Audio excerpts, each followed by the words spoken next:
Hello, Wyoming friends. My name is Zach Paris. I'm the Director of Percussion Studies at Northwest College in Powell, Wyoming. And this is a tutorial video for the 2026 Wyoming All-State Percussion Audition material. So we're going to start out with snare drum, including the double stroke roll.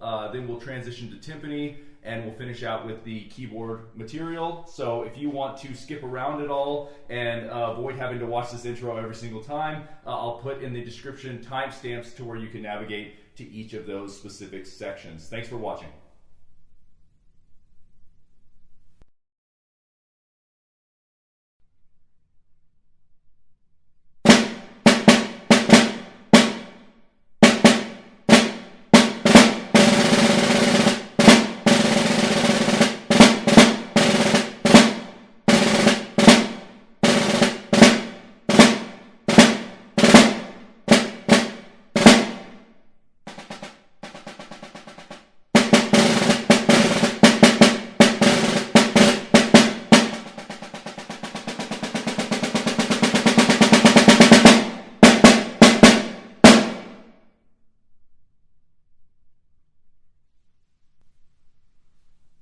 Okay, so the snare drum etude is, I think, an etude that really highlights some musical elements that we could execute on percussion, but also hits a lot of the little decoration and rhythmic things that we might need to do as percussionists as well.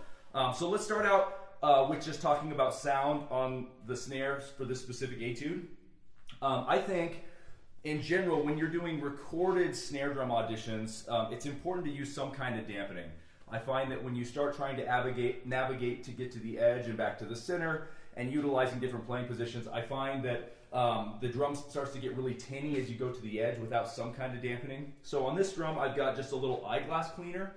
I find those are perfect, those little eyeglass cleaners that you can probably find at swag at a number of different, from a number of different vendors. I find they're great to just fold in half and put on the rim of the drum, and I'm using a bulldog clamp here to just clamp it on the rim of the drum without getting the bulldog clamp actually on the metal of the snare rim, so I'm not damaging the rim. I'm trying to just keep it on the fabric. But that's a nice weight of material. If you put something like a phone on the drum or maybe your wallet, a lot of times it ends up being a little too heavy, and I think it starts to dampen too much, where you lose a lot of the characteristic tone from the snare drum. So something light, like an eyeglass cleaner, is perfect. Then that'll allow us to play center and be very articulate, but also get to the edge of the drum and have it still be clear and not too tinny and ringy. So just starting out with the beginning of this etude here, we get this 2-bar rhythm that if you look previous in the etude, you'll notice that this same rhythm actually comes up quite a bit. It's like kind of a main theme for this etude. And it's a little bit of a syncopated, interesting rhythm. So I think this is one spot that could trip some people up, is just being accurate with the first 2 bars of that rhythm.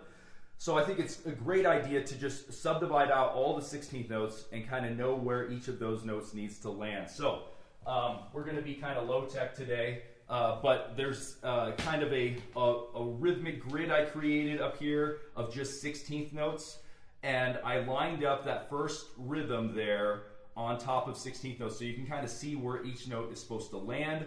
I think that's a great way to start. And the second bar is simply just leaving out certain notes. You'll notice we have a couple ties, a tie from the first bar transitioning to the second bar, and then a tie halfway through the second bar. That means we will not re-articulate those notes that are being tied to. So you'll notice that from the performance that we don't actually play that same rhythm again. We have to avoid playing the first note and this first note of the second half in that second bar because those notes are tied from the previous note. But I think that'll give us at least a nice rhythmic outline if we're seeing the whole skeleton. Another thing I like to do on this is play all of the rhythms with the right hand there.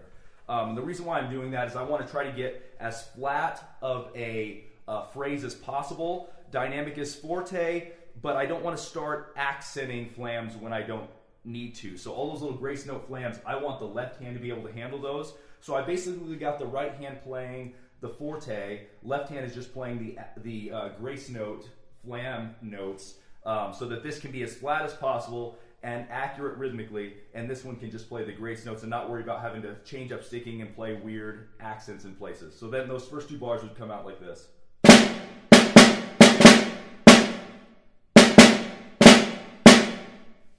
So you'll notice that I was able to keep it for the most part pretty flat, and the grace notes were then just a decoration and not something that actually changed the phrasing or the rhythm at all. Okay, so that gets us through the first two bars. The next bar, the third bar of the etude, is where we actually find the first roll. And something that's a little tricky with this etude is that the tempo is actually really slow for the dotted quarter. We're in 6/8 time signature. The tempo is 52 for a dotted quarter, which is going to be pretty slow for 16th note roll bass. So what we'll want to do is find a roll bass that fits very nicely at this slower tempo. So what I typically do when I have a really slow tempo like this, I'll try to cut it up and make it an 8th note tempo. So I've got the metronome set to 156 for an 8th note, which is about there. And what you'll find at that tempo is 16th note roll bass feels a little slow, like you're having to work really hard to try to connect one buzz to the next. And it's just not going to be as clean and sustained as what we want our rolls to be. So I recommend actually shifting your rolls up a subdivision to 16th note triplets to make this really work. So that would be something like this.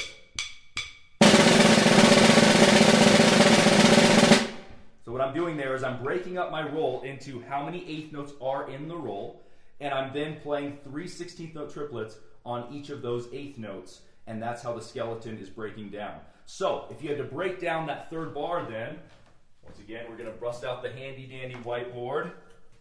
It would look something like this with the roll skeleton included. So you'll notice we got the first drag. The roll itself is 4 8th notes long, but you'll notice that the roll is not tied to the next drag. That would be really tough to do anyway, so the final drag is here. So in order to not play it tied, I'm going to stop my roll 1 8th note early. So what we've got here is 3 16th note triplets, 3 16th note triplets, 3 16th note triplets on those first 3 8th notes. The 4th 8th note is what we call a terminating note. It's just a note that's there, but I try to make it even quieter than the roll. I just don't want my roll to end with a buzz. So I don't want it to be... It doesn't feel like it had any resolution, like it had a clear-cut point of where we wanted that to end. So I like to play what's called a terminating note there, which would make it zzz, zzz, zzz, zzz, zzz, zzz, zzz, zzz, something very, very light. So I'm not trying to pop that note. We don't want to hear an extra note as if you went. You could hear there was a pop and then the drag. We want it to just be a note that just resolves or terminates the roll before we move on to the next drag. Okay, so that puts us through that third bar there. You'll notice the beginning of the next line with that dotted quarter roll, we could fit 3 8th notes into that dotted quarter. So I'm going to do the exact same roll basically that I just did, but it's tied to the next 8th note. So we're going to get zzz, zzz, zzz, zzz, zzz, zzz, zzz, dot, then 2 drags. So, and the next line you can kind of see where the 8th note would really be helpful to feel actually, because you're noticing we get 8th note roll, 8th note that it's tied to, then a drag, then an 8th note rest, then an 8th note roll, 8th note it's tied to, a drag 8th note, then an 8th note rest. It's a little sequence that we have going on here. So if you have the 8th note click set, it actually helps us get through this pretty well.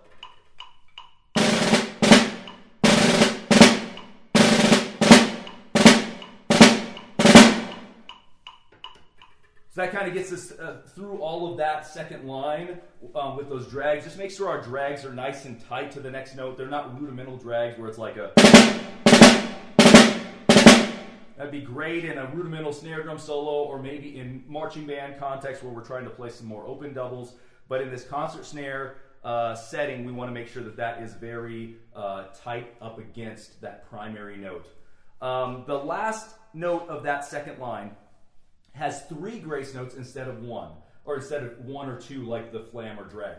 So on the 3 grace note line there, what I like to do for sticking is I like to play right, left, left, right. And I think about it like this. If left, left, right equals a drag, and I add 1 more note to it, I don't want it to sound completely different. So I'm just going to add one right before that left to make it a 4-stroke total. And a cool exercise you can do to kind of get into that, I love this exercise where we play swing eighth notes, accenting each beat in the right hand. And in between the off beat and the next on beat, we're going to try to put in a left and make it cleanly get to the next accent. So it would be something like this.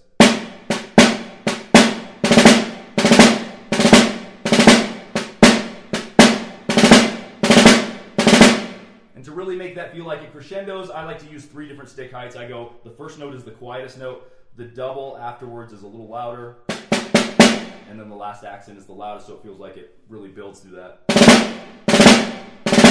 So that's one way to do it, and I feel like that's the way that it sounds most like a drag plus an extra note. But you could also just simply alternate that, and it would be just fine. The hard part there is I'm having to really dig out that last accent there. So you might practice that a little bit. If you choose to alternate, make sure we're still getting the last note is accented, and the whole thing doesn't just sound like this, like a 4 without anywhere it's going. So make sure those first 3 feel like grace notes. Okay, that brings us then down to the 3rd line.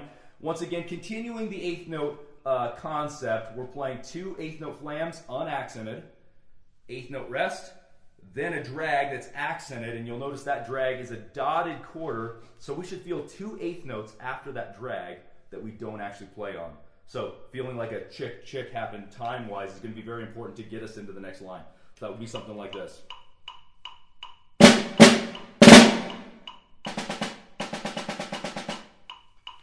So you can hear there, we get the 2 flams, rest, 8th note, drag, 2 8th notes off, then we begin triplets. And feeling the 8th note is going to help us on the triplets in the next bar as well, because 3 16th notes fits onto 1 8th, or 3 16th note triplets rather fits onto 1 8th note, so that makes that a lot easier to feel where the time is. It does go to suddenly pianissimo. So I like to go to edge right here. It just helps me get a little different character as well when I play really quiet, but this is another need for having some kind of dampening on the drum so that that edge can be nice and articulate and not too tinny. Don't be afraid at the edge when you play really quiet to utilize your arms. A lot of times we try to use just the wrist, and what happens is when we move our wrist just a little tiny bit, it moves the beat of the stick actually quite a bit. I'm barely moving my wrist, and you can see the beat of the stick is moving a couple inches. But if I were to use my arm, I'm using my arm bending at the elbow right now, and look at how little that beat of the stick is actually moving up and down. And I'm moving my arm pretty good.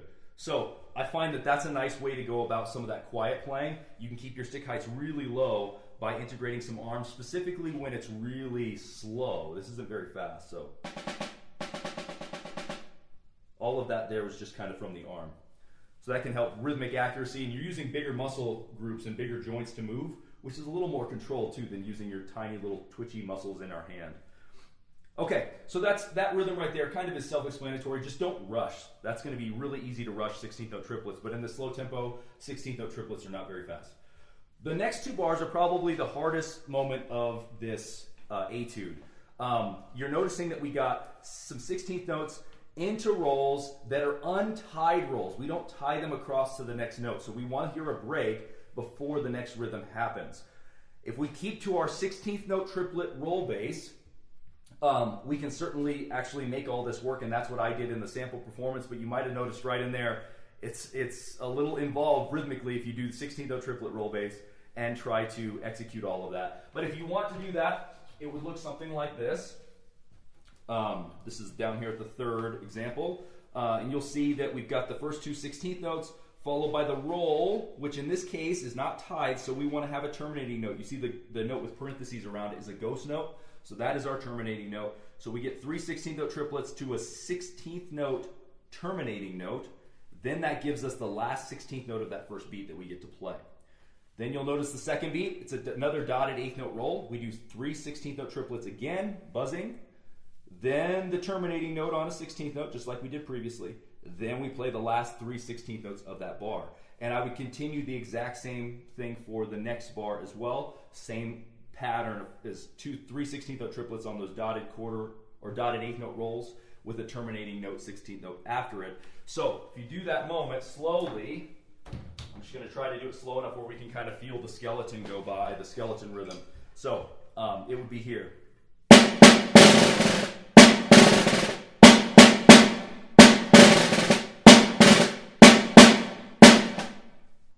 Yeah, so that's definitely something to work out.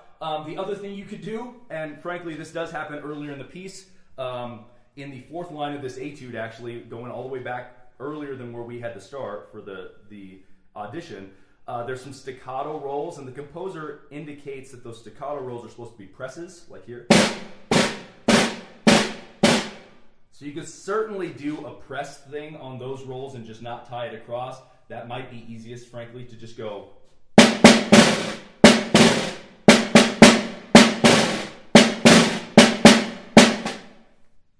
If that's easiest for you. So what I was doing there is just a buzz on each hand and just pressing into the drum. Not letting it be too this though. Too slow on the buzzes. Make sure we're pressing. So up to speed, if I press, it would sound like this.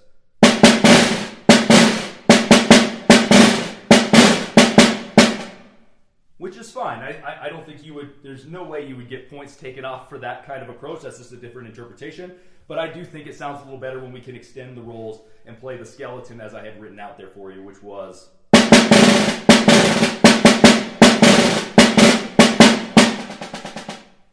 Yeah. Okay, so then that brings us to the last line where we will be back to the edge again for this big crescendo, piano to fortissimo, and we're just doing 16th note triplets. So once again, don't rush, alternate our hands this whole time, and I think that'll just make sure that this, as we're changing dynamics, it doesn't change the speed of these 16th note triplets. That's going to be tricky. So the tempo's here.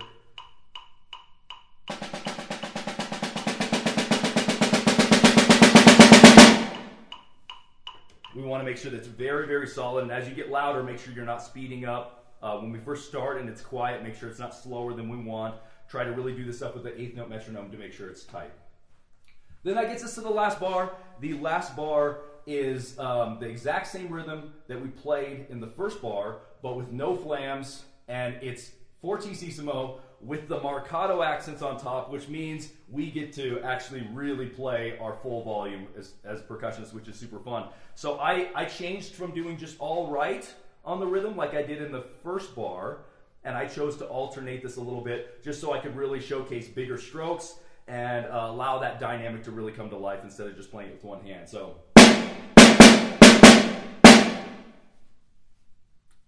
on the snare drum etude, I think just a couple things to really watch out for is making sure your roll skeleton is nice so that the time doesn't change on your rolls. Making sure you have a plan for the grace notes, whether it's 3 grace notes or 2 or 1, but some way to separate when it's accented versus unaccented is going to be really important. Not rushing 16th note triplets anytime we see those, and then that second to last line, that syncopated roll, untied roll thing, having a plan there, making an agenda there so that we don't just kind of eke our way through it and just try to survive. We can actually be accurate still on the rhythms as we go on that. Okay, so thanks for watching the snare drum etude portion of the tutorial. The next thing we'll switch over to is the snare drum double stroke roll.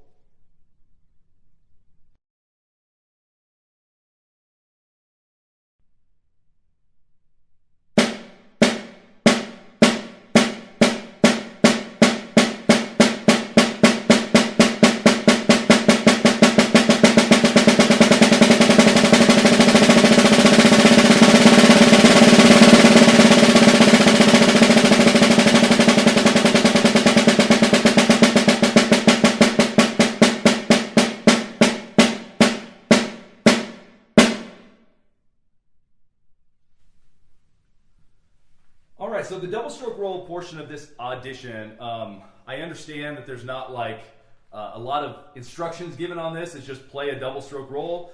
But I do think the traditional way of executing this has been to play open to closed to open, which is slow to fast, back to slow. And what that showcases in your playing is your ability to handle rolls at different tempos and also making the transition smoothly from one kind of double stroke technique to another kind of double stroke technique, and then back out of that as well. So the key challenge here is that when you play a slow diddles or double strokes, you end up playing separate notes. You go right, right, left, left, right, right, left, left, right, right, left, left at the beginning of this exercise. So when we get to the faster portion, obviously it's too fast to do that. We're actually playing double stroke roll, which is utilizing 2-for-1 bounces. So I go down one time and I get 2 notes. So that's at the faster end, and the slower end I'm playing 2 very separate notes. So the key is, how do I get from one of those areas to the other and back? And I think the important thing to do is to have a pivot point in terms of a speed that you can play 2 separate notes, but also play double strokes at that same tempo. And that pivot point is where you'll transition to the other one. So here's what I have students do frequently is just play a double stroke roll at a comfortable speed and slow it down until you feel like that's as slow as I can play it and still have it be open and even. So something like this.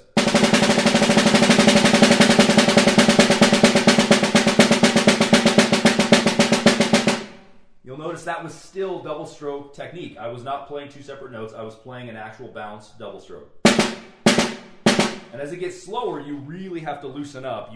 Any kind of pinch is going to be very, very exposed. And so you have to stay really relaxed when you're going really slow. So then once they find that spot, oftentimes I'll have students practice playing that exact same speed, but 2 separate notes. So once you find that tempo you like, that's your slowest speed, you can play double strokes.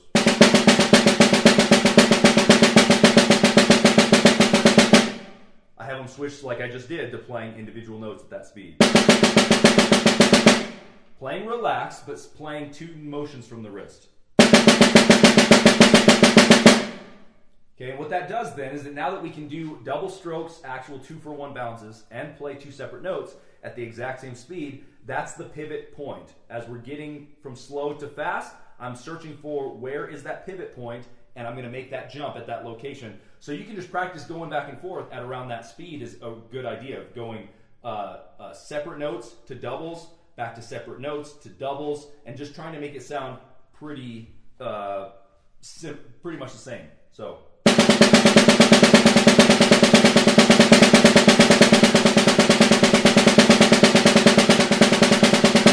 you can see the technique changes, but we're trying to keep the same speed. So then that allows us, as you go slow,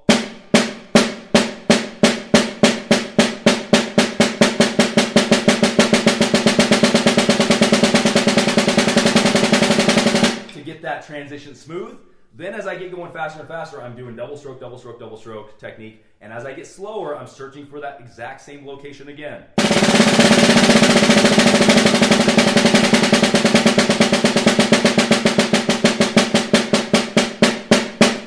Right, so I'm trying to get to that exact same speed and make my jump to the other technique. So I think that's the critical thing here. One thing you want to try to avoid is having the beginning be very loud, and I see students do this all the time, where they start playing the slow portion and they go, and they just kind of let it rock. And then when they get to fast roll, the stick heights naturally have to come way down, which means the volume comes down. So they get this big decrescendo that happens. Try to avoid that. Try to start with your notes, even though they can be up in bigger strokes. Make sure it's not so loud that it's hard to play your double strokes at pretty much the same volume, so we don't get this big decrescendo crescendo effect on the whole exercise as well. All right, so there is the double stroke roll.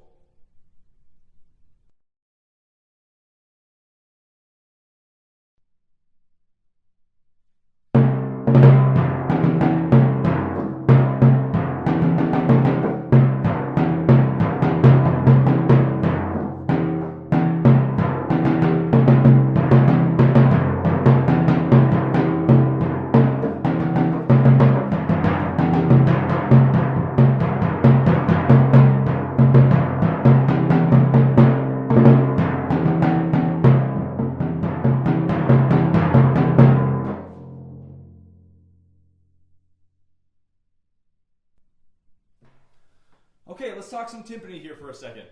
The first thing to note about this etude is that it is a 3-drum etude, so that gives us a little bit of flexibility on which 3 drums we choose to use. I would highly recommend that you use the bottom 3 drums. The top 3 drums, yes, the notes do fit on those drums, but you'll find that the notes are kind of down to the lower mid / low part of each drum's range, and it starts to get a little tubby and flubby down the low end. So anything articulate like this is always going to sound way, way better if we utilize drums where we can keep the notes up in the higher or mid rate part of the range. So that's what I would do. I would use the lower 3 drums for sure. And there's no tuning changes, so it's kind of nice that once you get them set, you're good. Just make sure that the drums that you were playing on, the pedals aren't sliding, notes aren't sliding around on you a little bit. But overall, it should be fairly square as far as the tuning situation goes.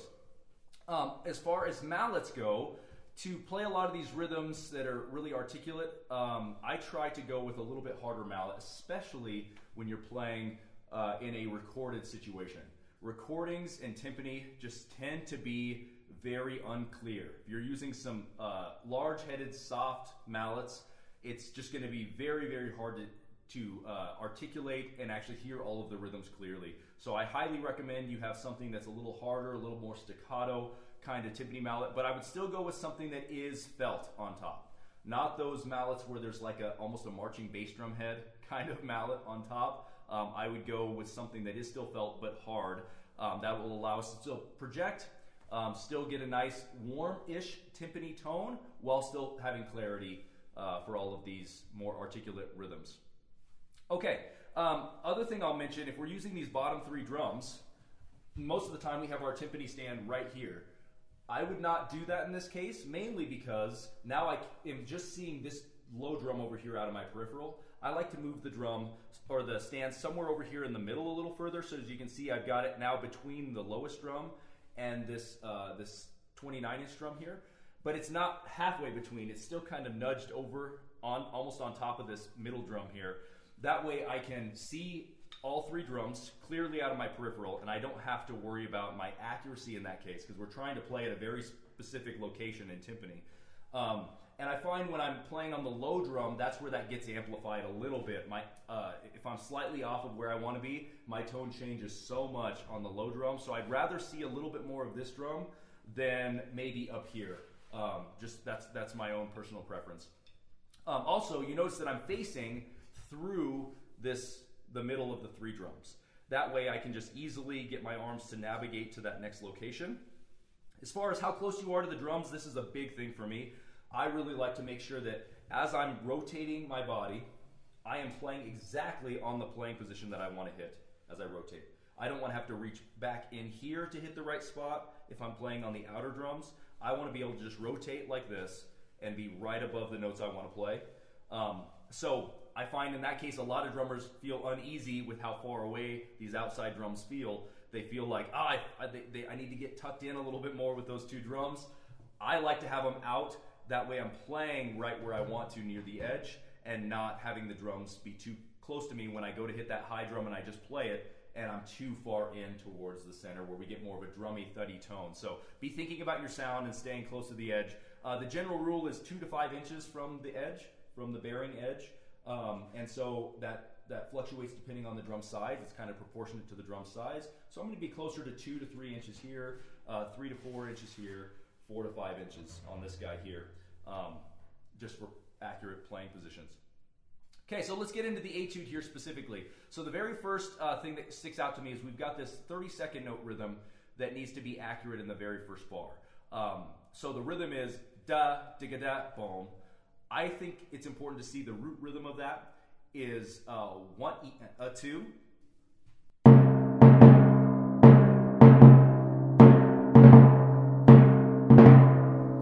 So if you have that root rhythm intact, then you can just simply add a left hand between that to play that accurately and not have it come across like it's just a drag like from the snare drum etude. The rest of that bar isn't too bad. I think sticking overall is pretty self-explanatory.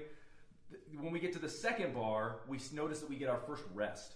That 8th note rest, the beginning of the second bar, should be dampening the previous notes. Now we only have 2 hands to dampen, so I can't dampen all 3 of the previous drums notes that we played. But the general rule is we want to dampen the previous 2 drums notes if we can.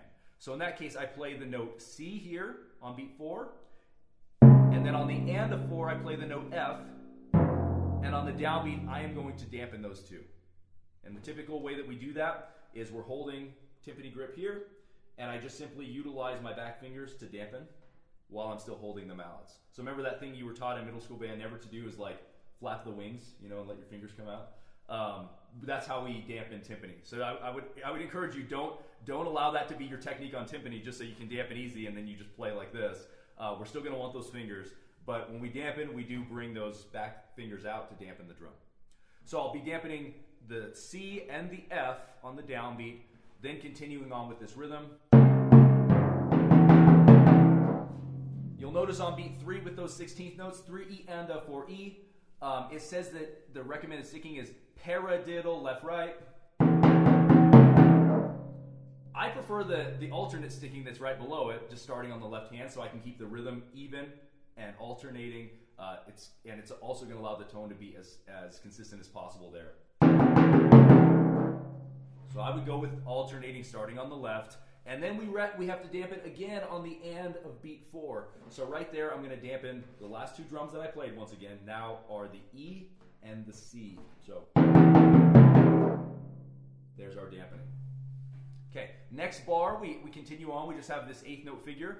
Pretty straightforward, but we do get a crossover pattern that needs to happen on beat 4. So you'll notice there's a little X right before the right hand note on beat 4 of the bar. That means crossing over.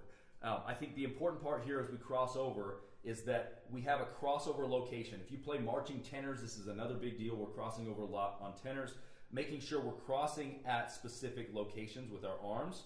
That way our arms can stay low and we can still get good tone out of the instrument. Because what you'll find is if you start crossing and you do this thing when you cross, and your arms are above each other, you'll find this tone out of the instrument is very different than this tone. So keeping our hands low is going to allow us to make sure we still get that same tone we've been getting down here and not get this tone here, which is going to be very different. So in this case, I'm crossing over at my forearms like so, and my forearms are basically on top of each other for that. So from beat 3 to beat 4 with this triplet thing, it would be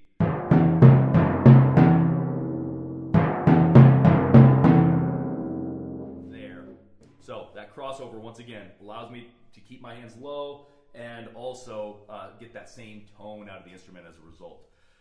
The next bar has some more dampening for us. We get left to start it, and I do recommend that. That would be the best sticking there for the downbeat. Left, and then we have to dampen those previous 2 notes on beat 2. So we get.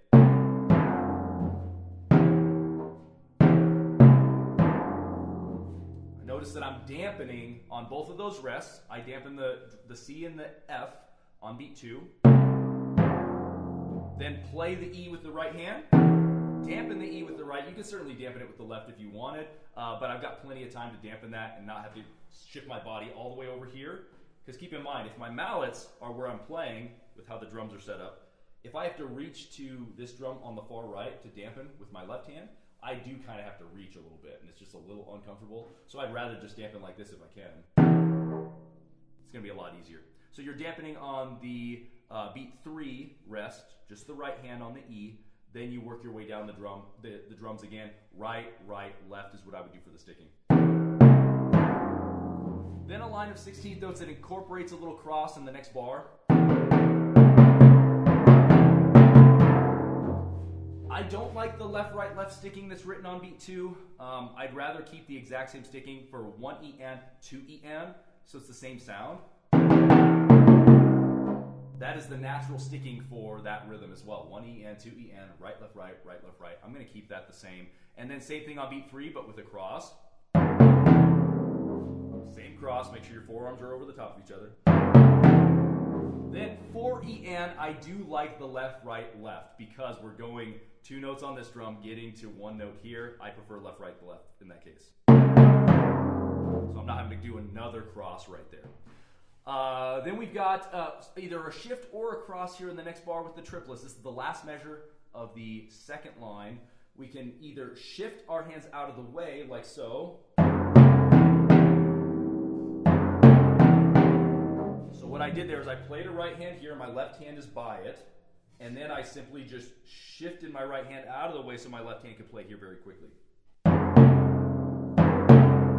That's called shifting to get out of the way. You could certainly cross it if you wanted. You could go cross here and keep your left hand here. Frankly, I may have done that in the recording. I can't quite remember, but shifting or crossing could certainly work for that triplet thing there. The beginning of the third line, that gets us to the hardest bar if we're really going to dampen, like the Saul Goodman, the composer here, instructs on all these rests. It's going to be tough because there's 16th note rest very, very quick to try to get to these dampens, but I'll show you how I would do it. So coming off of the 8th notes in the last bar of the second line, you're playing right, right, left, right. So the last two drums I played were the F, C. I'm going to dampen those two on the downbeat before playing right, left, right on the high drum. I'm then going to dampen that on beat 2 with the right hand.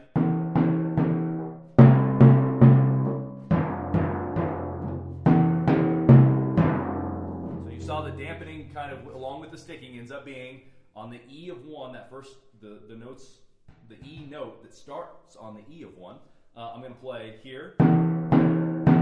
Right, left, right, dampen with the right hand on 2, left, right, left on the C, dampen with the right hand, left, right, left on the F, dampen with the left hand, right, left, right, left.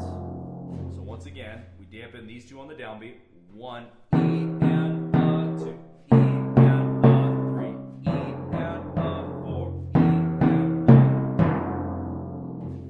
If that is just too much and you're like, I just can't work in those dampens, I would practice it without dampening first, just to make sure that the rhythm is good and you're feeling good with the accuracy and the tone.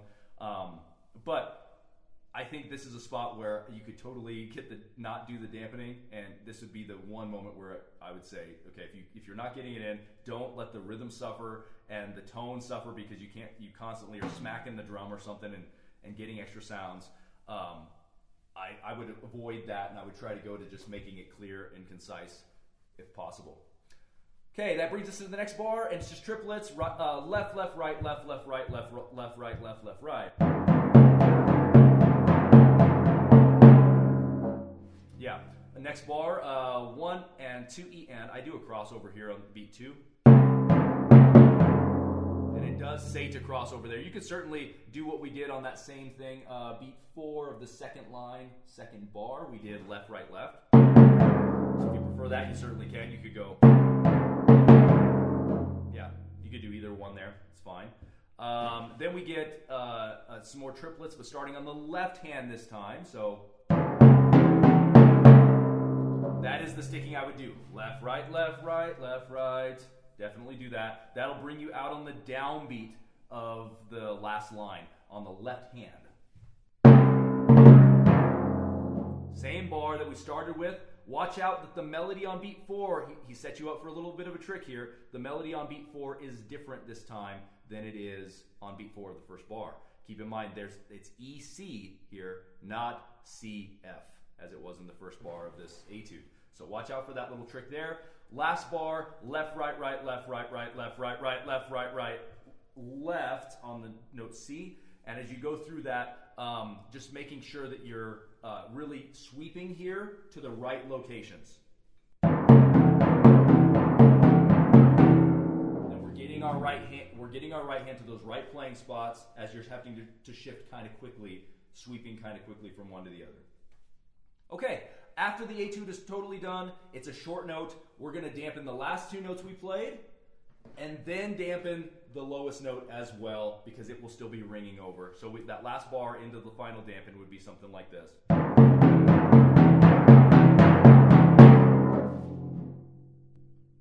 So notice I dampened here, and then I did these two because sometimes that quick transition here and then just going here, the lower drums, which this one's the highest one we have, the lower drums might tend to still be ringing a little bit after I dampen it. It's just vibrating a little tiny bit. There's also a big crescendo on that, so I actually like to dip the volume down there a little bit because there's no dynamic changes in this etude. That actually allows us to do a dynamic change if we just pull it down a little bit, then do a bigger crescendo. That'll showcase a little musicality right there. So there is the Timpani Etude. We'll transition next to the keyboard material.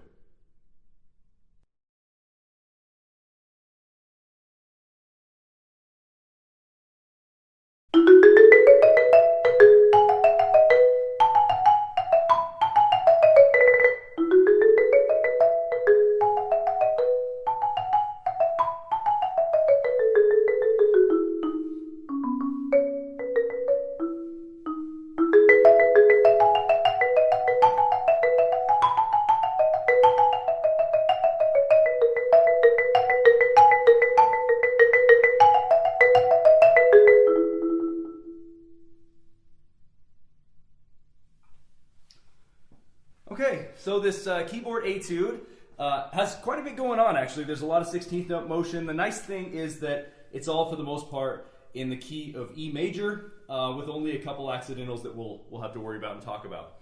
Before we get to some of that though, let's talk about mallet selection. So I'm playing on a marimba here. I would say if you're playing on a rosewood marimba, it's good to use something that's probably like a medium hard mallet. We're up in the upper part of the register. And just for clarity on recording, I think it's good to still add a little bit of bite on the beginning of notes is really nice. If you're playing on a keylon or acoustalon, synthetic kind of material instrument, you might even go a step harder just to make sure all of your notes are coming out clearly. If you're playing on xylophone, I would encourage you to use some kind of polyball mallet similar to these. These are the Malletech Bob Becker signature mallets, also known as the Becker Blue mallets. But they're just going to have a lot of nice bite for xylophone playing and clarity. So you definitely, if you're playing xylophone, we're not wanting to go with any kind of yarn mallet at all for that. So it's good then, in this case, for you to do a little research to find out what kind of instruments are going to be at your disposal for playing at your All-State Audition host location. So you might have your director do a little digging for you to find out exactly what they have there, so you'll know what kind of mallets to bring with you for the audition. I would say here as far as tone, we talked mallets there. I would also aim for, in an etude like this, the center of the bars, including on all of the black notes. You could say just off center is where the best tone is, sure, if that's the location you're going for, but I would not aim for the edge in something like this, mainly because you're going to risk hitting right on top of the edge, which is going to sound very much more node-ish, which the node is where the string passes through the bar, has this dead point of the bar, and it's very noticeable when we hit those locations. And in a key like E major, we're going to be hitting a lot of black notes on the keyboard, so if you're constantly hitting edge and you're always getting that little bit of that tone instead of that tone, it's going to be really noticeable as you're playing your E major scale. In fact, on an audition recording, you could probably tell what key some people are playing in because they're hitting so many on the black notes, they're hitting so many close to the node that you can tell, oh, there's a black note, there's a black note, there's a black note, and you could probably start to dissect exactly which key they're playing in based on where they're hitting on the instrument. So I would encourage you to hit close to the center for a good solid tone. And we do go to the edge. If you are aiming for edge, make sure you're hitting all the way on the edge, like your mallet's about to fall off of the bar.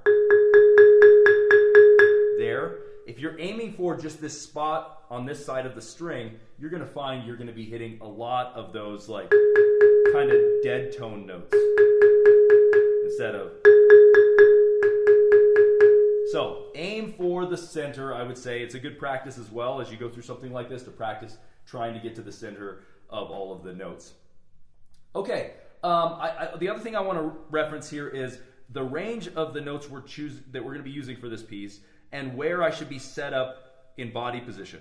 So if you are somebody who likes to do some wandering with your feet, I would highly encourage you to get set in one location with a nice kind of shoulder width apart, athletic kind of stance that will then allow us just to lean to get to other parts of the instrument if we need. Especially when it's not something that's going to use the bottom of a 5 octave and the top of a 5 octave where we need to move a lot. I would say try to get set up on one spot and then just lean where we need to go. So for me, I'm getting set up on the note B in the staff. So middle C is here on this instrument. B is right here. That's kind of the center of where I'm going to be, because the lowest note I need to play is the B below that, the B below middle C. And the highest note I need to play is the B above that note, which is the B on top of the staff. So if you're set up right in the middle of that, that allows us to do this and not get happy feet and constantly have this going on, where that's one more variable that can cause your accuracy to go out the window a little bit.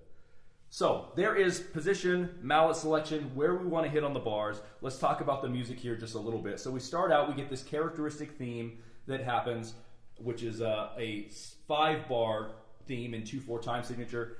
Then we repeat that line and it kind of add a little extension on it at a quieter dynamic. So that first theme is the...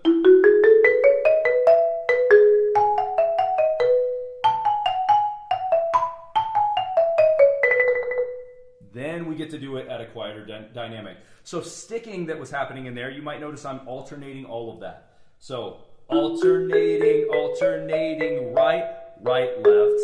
That is the natural sticking for a 1 and a rhythm is right, left.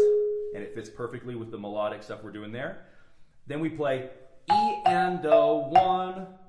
That natural sticking would be left, right, left, right. So I would go with that, left, right, sticking to get us to the downbeat. Then it's 1 E and I would do right, right again.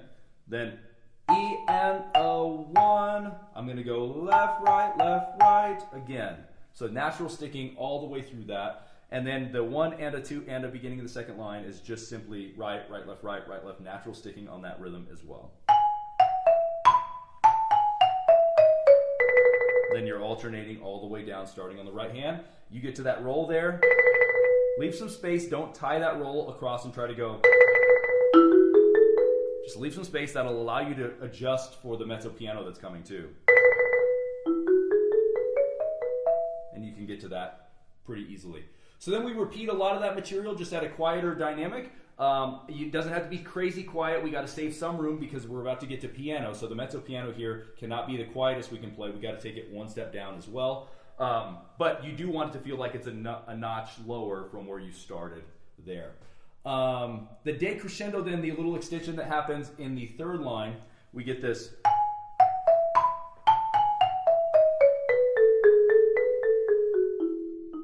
There's where we decrescendo all the way down to piano.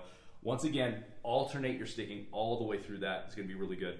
Something that if alternating feels really uncomfortable to you, something that I find a lot of students do is on keyboards, they tend to just stop at the bottom of all their notes. They go, which is going to make it hard to get to the center of the bars because you got to travel further to get there. And it's also going to make it really tough to play alternating through scales because you're constantly going to be feeling like your hands are having to cross over each other as you go.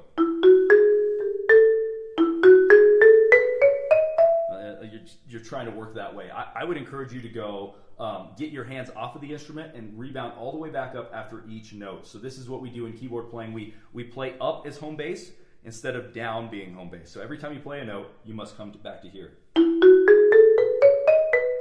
see how each hand is completely out of the way of the next one. When you go here and you're clear of the next note, it allows you to then make big jumps across the instrument without feeling like you're having to cross to get to locations. Your other hand's just out of the way, that you can make all of that work. So that I would alternate all the way down on that decrescendo. Then we get the lowest note here. This is the beginning of the fourth line.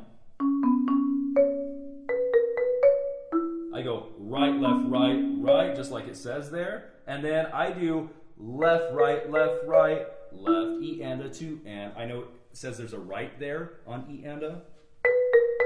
Starting on the right, that doesn't make as much sense. I would go left, right, left. It's going to help us navigate that a lot easier. Then we get a little crescendo the next bar to get us to, I would say this is the hardest part of the piece right here. It's the last measure of the fourth line continuing through part of this fourth line here. So we get the build up,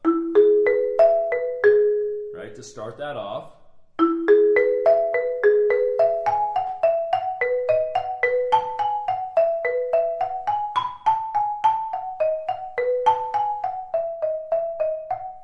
Okay, that kind of gets us to the very end there of that line. So that's a gnarly lick. It's a lot of chord motion. It's not as much scale line stuff. It's mostly chord. So we get an E major chord to start.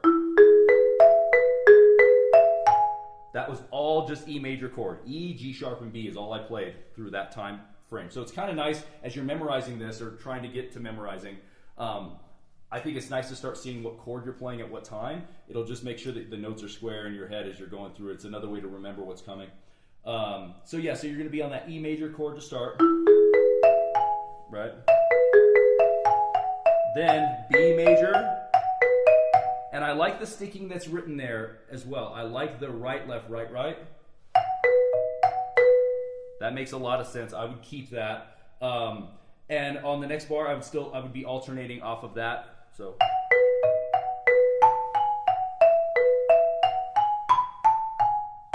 Right, so there, that might seem like a weird way to go, starting left hand, left, right. But if you're doing the good, get your hands up out of the way, that's not a big deal to go. But if you don't get your hands out of the way, you're gonna feel like you're going like this, having to cross over. So get the hands out of the way so that you can kind of reach underneath here to catch that next note.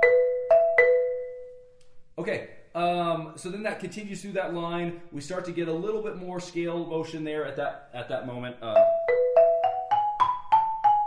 And then another chord here, which is just a B7 chord for those of you that are into some music theory stuff. And that gets us to now the last bar of the fifth line. And you have to double here somewhere to get our hands square. And it tells us to double between the of one and B2. And I think that's good. For sure. I think that's a good way to go for sticking. Then a nice sequence here that we crescendo through. You might have noticed from the performance there, I kind of like to crescendo through this entire sequence so I don't stop it early. That whole thing building up to that high A, and then it stays there for a second. Then the final outro.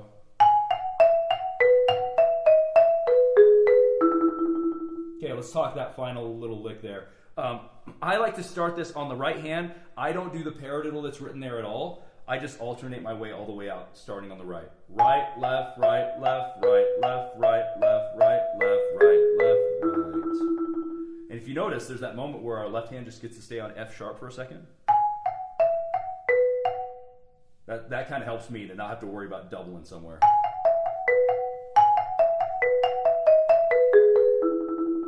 Yep, and then the very last note, keep in mind it does jump to piano dynamic there. So you're not gonna want to get completely down to nothing right there because we still want to hear the resolution of that whole line. We still want to catch it. So I would encourage you just to slow down your roll speed a little bit. Don't let it be like that roll that we did in the second line where we did there. Make it more one of these. One of those is going to really help us just chill the roll out and make it quieter. So I would go with that. All right, so there's the keyboard audition thing. I think just a couple things to keep in mind on this. Play this with a metronome because there's enough syncopated rhythms and enough tied notes that can cause our rhythm to get a little out of hand. So make sure you're playing this with a metronome and don't worry about playing it really slow. Take it slow. I would encourage you to take it slower regardless.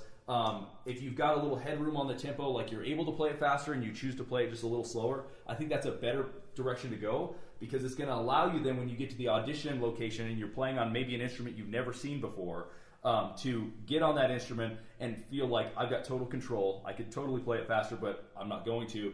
And it allows you to think about what's coming a little bit more and relax. So in terms of preparation for playing on an instrument you have never played before, I would say just start playing this etude on random instruments. Once you learn the music, try playing it on a set of bells. Try playing it on a xylophone, a vibraphone, a marimba, random instruments that look different, and put an instrument in shiny lighting that makes the bars glare. Just give yourself as many variable changes as possible so that when you do come to the audition, you feel really comfortable and you're not too worried about it.